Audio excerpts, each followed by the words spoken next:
मनुष्य अपने विचारों और कर्मों से स्वर्ग या नर्क का निर्माण करता है, लेकिन क्या हो जब कोई भूलवश गलत राह पर चला जाए? क्या उसका उद्धार संभव है? सभी को जय श्री कृष्णा, जय श्रीमन नारायण। आज हम सभी पाप मोचनी एकादशी की पूर्ण व्रत कथा सुनेंगे, जो हमें पापों से मुक्ति और जीवन में सच्चे सुख का मार्ग दिखाएगी। जब महाभारत काल में महाराज युधिष्ठिर ने भगवान श्री कृष्ण से पूछा कि हे केशव, वह कौन सा व्रत है जिसमें मनुष्य अपने पापों से मुक्त होकर परम गति को प्राप्त कर सकता है, तब श्री कृष्ण ने उन्हें पाप मोचनी एकादशी की महिमा बताई। भगवान श्री कृष्ण ने कहा, हे युधिष्ठिर, चैत्र मास के कृष्ण पक्ष की एकादशी को पाप मोचनी एकादशी के नाम से जाना जाता है। एक बार की बात है कि पृथ्वीपति राजा मानधाता ने लोमश ऋषि से यही प्रश्न किया था जो तुमने मुझसे आज किया है। अंततः जो कुछ भी ऋषि लोमश ने राजा मानधाता को बताया था वही मैं तुमसे कह रहा हूँ। राजा मानधाता ने धर्म के गहरे रहस्यों के ज्ञाता महर्षि लोमश से पूछा कि हे ऋषिवर, मनुष्य के पापों का मोचन किस प्रकार संभव है? कृपया करके कोई ऐसा सरल उपाय बताइए जिससे सभी को सहज ही पापों से छुटकारा मिल जाए। तब महर्षि लोमश ने कहा, हे नृपति, चैत्र मास के कृष्ण पक्ष की एकादशी का नाम पाप मोचनी एकादशी है। उसके व्रत के प्रभाव से मनुष्य के अनेक पाप नष्ट हो जाते हैं। मैं तुम्हें इस व्रत की कथा सुनाता हूँ, तुम इसे ध्यान पूर्वक सुनना। बहुत समय पहले चैत्रथ नाम का एक उपवन था। उस वन में अप्सराएं किन्नरों के साथ विहार किया करती थीं। वहाँ सदैव वसंत का मौसम रहता था। पूरे वन में पुष्प खिले रहते थे। कभी गंधर्व कन्याएं विहार किया करती थीं, कभी देवराज इंद्र अन्य देवताओं के साथ क्रीड़ा किया करते थे। उसी वन में एक महान तपस्वी थे जिनका नाम महर्षि मेधावी था। वे भगवान शिव के अनन्य भक्त थे और कठिन तपस्या में लीन रहते थे, जिनकी तपस्या अनेक प्रकार से भंग करने का प्रयत्न स्वर्ग की अप्सराएं करती थीं। किंतु जिस प्रकार हवा दीपक की लौ को डगमगाने का प्रयास करती है, वैसे ही संसार के प्रलोभन एक तपस्वी के तप को भंग करने का प्रयत्न करते हैं। मंजू घोषा अप्सरा ने उनका तप भंग करने का निश्चय किया। उसने ऋषि के आश्रम के समीप ही कुटिया बांधी और बहुत ही मधुर स्वर में गाना गाने लगी। उसी समय शिवजी का शत्रु कामदेव भी शिव भक्त मेधावी ऋषि को जीतने का प्रयत्न करने लगा। उस समय महर्षि मेधावी भी युवा अवस्था में थे और काफी हष्ट-पुष्ट थे। उन्होंने यज्ञोपवीत तथा दंड धारण कर रखा था। वे दूसरे कामदेव के समान प्रतीत हो रहे थे। उस मुनि को देखकर कामदेव के वश में हुई मंजू घोषा ने धीरे धीरे मधुर वाणी से वीणा का गायन शुरू किया, तो महर्षि मेधावी भी मंजू घोषा के मधुर गाने पर तथा उसके सौंदर्य पर मोहित हो गए।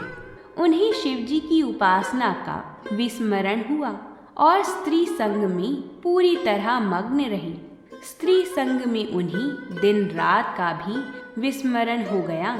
इस प्रकार अनेक वर्ष मेधावी ऋषि ने काम क्रीड़ा में बिताए। उसके पश्चात मंजू घोष ने जाना कि मेधावी ऋषि का पतन हो चुका है और उसे अब स्वर्ग लौटना चाहिए। प्रणय में मग्न ऋषि को वह कहने लगी, हे ऋषिवर, कृपया मुझे स्वर्ग लोक में लौटने की अनुमति दीजिए। उस पर मेधावी ऋषि ने उत्तर दिया, हे सुंदरी, आज संध्या को तुम मेरे पास आई हो। आज रात यहाँ पर रहकर सुबह तुम लौट जाना। मंजू घोषा इस तरह और कुछ वर्ष वहाँ रही। बहुत समय बीत गया, परंतु ऋषि के लिए यह काल केवल अर्धरात्रि समान था। पुनः स्वर्ग जाने की अनुमति लेने पर ऋषि ने कहा, हे सुंदरी, अब प्रातः हो रही है। मेरी प्रातः विधि के पश्चात तुम चली जाना। तभी अप्सरा हंसते हुए कहने लगी, हे ऋषिवर, प्रातः विधि को आपको कितना समय लगेगा? अभी तक आपको तृप्ति नहीं आई। मेरे संग में आपने कितने वर्ष गुजारे हैं, इसलिए कृपया समय का ध्यान करें। ये शब्द सुनते ही महर्षि मेधावी को अपनी चेतना लौटी तो उनके होश उड़ गए। यह क्या हुआ? कितना समय बीत गया? वे सोच रहे थे कि बस एक रात बीती है, परंतु 57 वर्ष बीत चुके थे। उनका तप भंग हो चुका था। इतना ज़्यादा समय भोग विलास में व्यर्थ चले जाने पर उन्हें बड़ा क्रोध आया। अब वह भयंकर क्रोध में जलते हुए उस तप नाश करने वाली अप्सरा की तरफ भ्रिकुटी तान कर देखने लगी। क्रोध से उनके होठ कांपने लगे और इंद्रियां बेकाबू होने लगीं। क्रोध से थरथराते स्वर में मुनि ने उस अप्सरा से कहा, मेरे तप को नष्ट करने वाली दुष्टा, तू महापापिन और बहुत ही दुराचारणी है। तुझ पर धिक्कार है। अब तू मेरे श्राप से पिशाचनी बन जाएगी। मुनि के क्रोध युक्त श्राप से वह अप्सरा पिशाचनी बन गई। यह देखकर वह व्यथित होकर बोली, हे ऋषिवर, कृपया ये कठोर शाप आप वापस लीजिए। आप बहुत समय हमारे साथ रहे। हे स्वामी, कृपया दया कीजिए। इस पर मेधावी ऋषि कहने लगे, हे देवी, मैं अब क्या करूं? तुमने मेरी तपोशक्ति तथा तपोधन का नाश किया है। फिर भी इस शाप से मुक्त होने का उपाय सुनो। चैत्र मास के कृष्ण पक्ष में जो पाप मोचनी एकादशी आती है, उस दिन इस एकादशी व्रत का कठोर पालन करने से इस पिशाच योनि से तुम्हें मुक्ति मिलेगी। इतना कहकर मेधावी ऋषि अपने पिता चैवन ऋषि के आश्रम लौट आए। चैवन ऋषि ने अपने पुत्र मेधावी को देखकर कहा, ऐसा क्या किया है तूने जिससे तुम्हारा समस्त तेज मलिन हो गया? मेधावी मुनि ने लज्जा से अपना सिर झुकाकर कहा, पिताश्री, मैंने एक अप्सरा से रमण करके बहुत बड़ा पाप किया है। इसी पाप के कारण संभवतः मेरा सारा तेज और मेरा तप नष्ट हो गए हैं। कृपया करके आप इस पाप से छूटने का उपाय बतलाइए। ऋषि ने कहा, हे पुत्र, तुम चैत्र माह के कृष्ण पक्ष की पाप मोचनी एकादशी का विधि तथा भक्ति पूर्वक उपवास करो। इससे तुम्हारे सभी पाप नष्ट हो जाएंगे। अपने पिता चैवन ऋषि के वचनों को सुनकर मेधावी मुनि ने पाप मोचनी एकादशी का विधि पूर्वक व्रत किया। उसके प्रभाव से उनके सभी पाप नष्ट हो गए। मंजू घोषा अप्सरा भी पाप मोचनी एकादशी का उपवास करने से पिशाचनी की देह से छूट गई और पुनः अपना सुंदर रूप धारण करके स्वर्ग लोक चली गई। लोमश मुनि ने कहा, हे राजन, इस पाप मोचनी एकादशी के प्रभाव से समस्त पाप नष्ट हो जाते हैं। इस एकादशी की कथा के श्रवण और पठन से 1000 गौदान करने का फल प्राप्त होता है। इस उपवास के करने से ब्रह्म हत्या करने वाली, स्वर्ण चुराने वाली, मदिरा पान करने वाली, अगम्यागमन करने वाले आदि भयंकर पाप भी नष्ट हो जाते हैं और अंत में स्वर्ग लोक की प्राप्ति होती है। भगवान का स्मरण अवश्य करें और भगवान का नाम हमेशा जपते रहें। बोलिए भगवान श्री हरि की जय हो। अब ज़रा सोचिए, क्या आज का मनुष्य भी ऋषि मेधावी की तरह किसी मोहजाल में नहीं फंस रहा? आज का युग डिजिटल भोग का युग बन चुका है।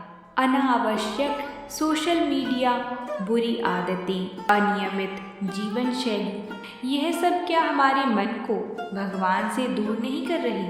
लेकिन जिस प्रकार पाप मोचनी एकादशी ने ऋषि को पुनः शुद्ध कर दिया, वैसे ही यह व्रत हमारे लिए भी आत्मशुद्धि का एक अवसर है। इस दिन उपवास करने से हमारे अंदर की नकारात्मकता समाप्त होती है, मन शांत और निर्मल होता है। केवल भोजन का त्याग नहीं, बल्कि बुरे विचारों का त्याग ही इस एकादशी का असली उद्देश्य है। तो हे प्रिय भक्तों, यह कथा हमें सिखाती है कि जीवन में संयम, ध्यान और भक्ति का कितना महत्व है। यदि आप भी अपने जीवन को पवित्र और सकारात्मक बनाना चाहते हैं, तो इस पाप मोचनी एकादशी का व्रत करें और भगवान की कृपा प्राप्त करें। अगर आपको यह कथा प्रेरणादायक लगी हो, तो इसे दूसरों तक भी पहुंचाएं। इस पावन कथा को अपने परिवार और मित्रों के साथ साझा करें, ताकि वे भी इस दिव्य ज्ञान का लाभ उठा सकें।